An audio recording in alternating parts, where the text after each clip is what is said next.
नमस्कार मंडळी, स्वागत आहे तुमचं आमच्या चॅनलमध्ये।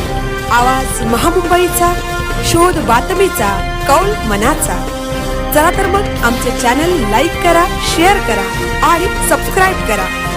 धन्यवाद। पुणे पोलिसांची मोठी कारवाई। बुधवार पेठेतून 5 बांगलादेशी महिलांना अटक। भारतामध्ये अवैधरित्या प्रवेश करून वास्तव्य करणाऱ्या परदेशी नागरिकांचा प्रश्न दिवसेंदिवस अत्यंत गुंतागुंतीचा आणि गंभीर होत चालला आहे। देशाच्या अंतर्गत सुरक्षेला निर्माण होणारा हा संभाव्य धोका ओळखून पुणे शहरात बेकायदेशीरपणे राहणाऱ्या घुसखोरांचा कसून शोध घेण्यासाठी सुरक्षा यंत्रणांनी आता विशेष मोहीम हाती घेतली आहे। याचा व्यापक शोध मोहिमेचा एक अत्यंत महत्त्वाचा भाग म्हणून पुणे पोलिसांच्या अखत्यारीत येणाऱ्या फरासखाना पोलीस ठाण्याने अतिशय नियोजनबद्ध कारवाई करत 5 बांगलादेशी महिलांना बेड्या ठोकल्या आहेत। शहराच्या मध्यवर्ती आणि वर्दळीच्या बुधवार पेठ परिसरात ही धडक कारवाई करण्यात आली। पोलीस सूत्रांकडून मिळालेल्या माहितीनुसार संपूर्ण शहरात अवैधरित्या वास्तव्य करणाऱ्या परदेशी नागरिकांचा शोध घेण्यासाठी विशेष पथके रात्रंदिवस कार्यरत आहेत। याच मोहिमेअंतर्गत बुधवार पेठ भागातील माचीस बिल्डिंग या विशिष्ट परिसरात काही महिला संशयास्पद व बेकायदेशीररित्या राहत असल्याची गोपनीय माहिती खबऱ्यांमार्फत पोलिसांना मिळाली होती। या गंभीर माहितीची त्वरित दखल घेत पोलीस पथकाने रात्री 1 वाजल्यापासून ते दुसऱ्या दिवशी सकाळी 9 वाजेपर्यंत या परिसराची कसून झडती घेतली।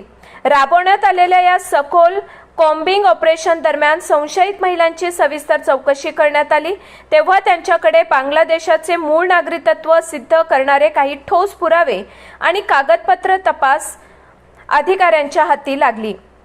पासपोर्ट किंवा व्हिसा यांसारख्या कोणत्याही वैध आणि कायदेशीर कागदपत्रांशिवाय या महिलांनी छुप्या मार्गाने भारतीय सीमेत प्रवेश केल्याचे प्राथमिक पोलीस तपासात पूर्णपणे निष्पन्न झाले आहे।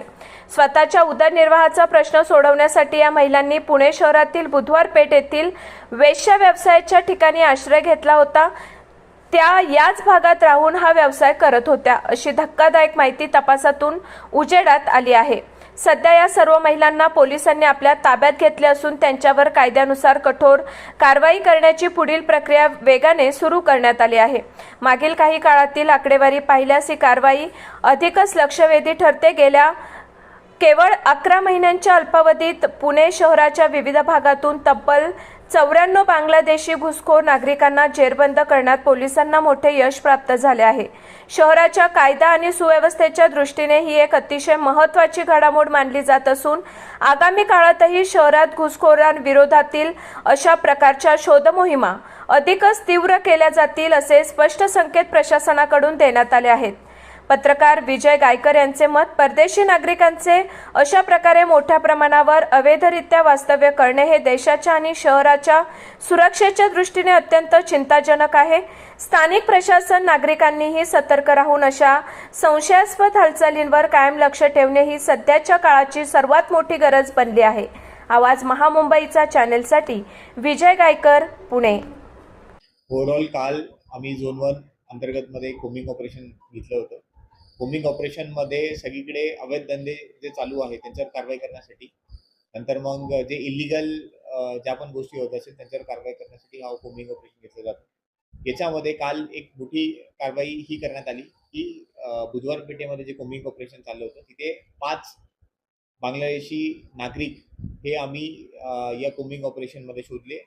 त्यांची पूर्ण घराची झाडाझडती झाली, त्याच्यानंतर मग त्यांचे डॉक्युमेंट्स वगैरे थरोली व्हेरीफाय केले गेले। याच्यामध्ये निष्पन्न झालं की ते बांगलादेशी नागरिक आहेत, भारतामध्ये त्या छुप्यारित्याने बॉर्डर पार करून इथे शिरलेले आहेत।